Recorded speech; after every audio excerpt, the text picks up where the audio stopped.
start off with a really effective acne fighting mask.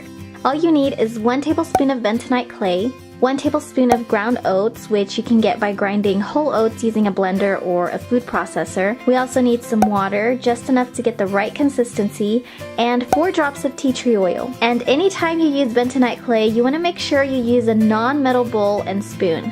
So now all we need to do is mix all of the ingredients together. And like I said, the bentonite clay is a super powerful clay that's going to help unclog any pores, and it also helps to control the overproduction of sebum, which we all know leads to breakouts. So this will definitely help. And oats also help to soothe the skin and absorb any excess oil.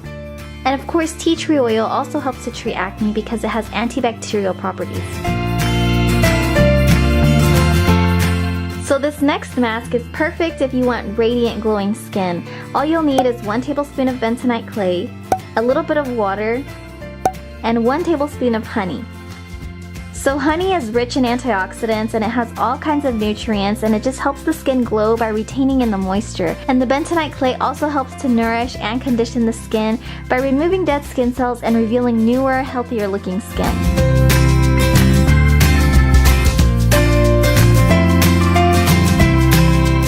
If your skin is feeling a little bit irritated or dry, this last recipe will definitely help you. All you need is 2 ingredients, 1 tablespoon of plain yogurt and 1 tablespoon of bentonite clay. So yogurt is one of my favorite things to use on my skin because the lactic acid it contains helps to exfoliate the skin, but at the same time, yogurt is extremely hydrating and really soothing. And when I had really bad acne, bentonite clay was the only thing that helped to calm and soothe my irritated skin. So both of these combined make a really great mask.